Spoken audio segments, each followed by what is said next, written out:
guys, welcome back to my channel. I'm Dr. Ebony. Thank you guys so much for watching. Please subscribe. I'm trying to build my community. I hope you guys are doing well. So today I just want to pop in and address something that I've been seeing in my comments. And like the first two videos where, I kind of noticed where my subscribers was coming in a little more frequently and things like that. And a few of you have said in my comments, like, stop talking with your hands, stop putting your hands in the camera. Okay, if you said it like in a nice way, I kind of replied back to you. I work with the neurodivergent population, the youth and adult neurodivergents. And I currently teach online in Uganda to a group, and they're actually at the university level. But I work with those that have like some academic challenges, and those on the spectrum, whether it's specific learning disorder, whether it's autism, whether it's ADHD, that population tends to grasp things better when it's been like spoken to them in bullet points. So you talk and you're talking like this, or you're explaining, they can kind of visualize it better. And I'm under supervision for my academic coaching at the collegiate level. I don't know about all universities, but for mine, like, I'm under supervision, and once I'm done with a class Zoom or a coaching session, it's given to an instructor, and she gives us feedback on it and things like that. And it was actually suggested to me that I do that. Now I have taken it on and I've brought it over here to YouTube, and my mom said that I'm natural about it. Even when I was a child, I would be in the store like, but mama, why I can't have no bubble gum, mama, why? So it probably is a natural thing. But I just want to come on and clear that up. Like, it's something that's studied. Actually, I saw an article on it in the NIH. I'm going to pull that up in just a minute, but I just want to address like why I do it. And I didn't know that it was a big of a deal, but over the weekend, I saw a comment, and she was like, girl, I can't even watch this video. I'm sure it's good content, but you got your hands all in the video, yada, yada, yada, yada, yada. Girl. And it kind of rubbed me the wrong way.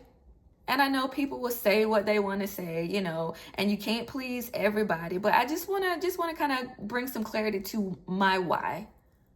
All right, guys, so I'm looking over here at the article that I was talking about, and it says individuals with learning deficits learn significantly better when teachers use intentional hand gestures. This is because gestures act as physical, visible bullet points that relieves working memory. And then it goes on to say that they help learners mentally segment information, focus attention, and convert abstract concepts into spatial layouts in the mind.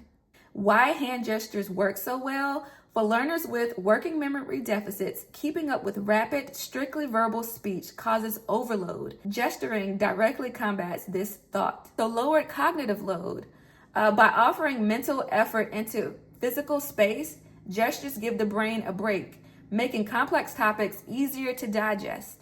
But then it goes on to talk about chunking information. So much like a written bulleted list, a teacher's purposeful hand movements mark the distinct beginning, middle, and end of a specific point or sequence.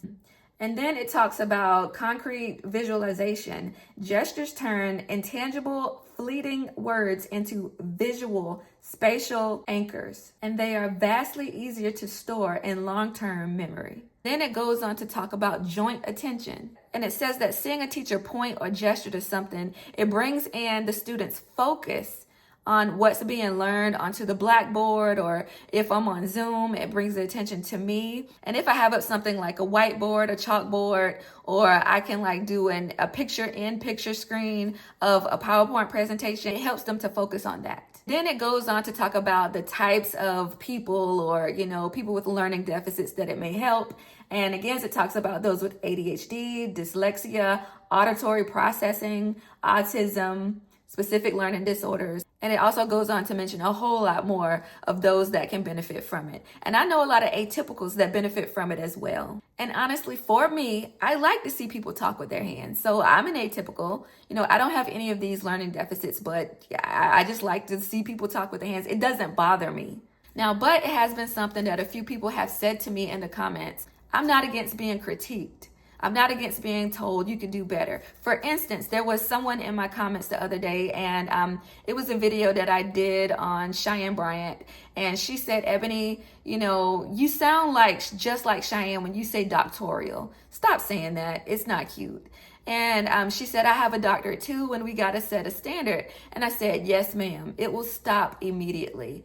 And I'm not beyond or above, you know, learning and being corrected to do better. So I stopped it. I don't say that. The Lord had spoke to me about it before she did. So yeah, I don't mind being corrected or critiqued if it's said in the right manner. But I say all that to say that I've started using like a little wand in my videos, and I went and bought a few of them. Let me get them. So here are my little pointers that I have. These are my two favorite colors, the little Tiffany's blue. I don't know what this color is actually called. You guys can let me know. But I have like a pink one and a pink pointer. Yeah, guys, so this is what I've been using to like point as I'm teaching and talking throughout my videos. And even when I'm talking about Cheyenne and the DSM-5 and narcissistic personality disorder, dark triad. Checks the box. And now like 4 or 5 of y'all have asked me to go over histrionic personality disorder. And I actually did it on a live, and I had no experience with histrionic. And I was reading, if you go back in the live, I was like, like my facial expressions like really showed. Checks the box. I'm gonna go back and create another video to like give more attention to it. It was like a chit chat live, you know, on Friday. Checks the box. It was really, really good. The men were on for a while, and then they went to bed, and then we started, the ladies stayed on, and we started talking about makeup and all kinds of stuff. You guys have got to check that live out. That's all, guys. Oh my God, look at me, look at me, look at me. I'm doing it. You guys are just gonna have to bear with me until I can like really like stop. But I really I like talking with my hands, so I don't mind. It can be discussed down below in the comments respectfully. So yeah, I guess I just kind of brought it over to YouTube as well. But shout out to the original 329 subscribers that I had for so long. A lot of you let me know that you guys were on the spectrum, or you're a parent of a child on the spectrum, and thank you guys for holding me down. You guys were my clients. I was able to coach you. You know, you guys watched my videos, you know, from the beginning. I appreciate you guys. And they never mentioned that I was doing it, and I really hadn't taken notice of it. So I assume they appreciated it, if anything. If you're one of the oldies, you can let me know. But I don't see it as, you know, something that's bothersome or unprofessional. I don't. But I will, you know, I will try and work at it. And also those on the spectrum or with like learning deficits, they also learn better by reading different fonts other than Times New Roman. Studies are showing like they can, you know, comprehend things better, digest and perceive things better with different fonts other than Times New Roman. That's something that I learned while I was working, doing the research for my dissertation. Thank you guys so much for watching. I gotta get out of here. My daughter has her awards day ceremony today, and she will have a fit if I'm not there and on time. So I'm gonna get out of here. Thank you guys so much for watching. Make sure you subscribe, and remember, take care of your heart because it's worth protecting.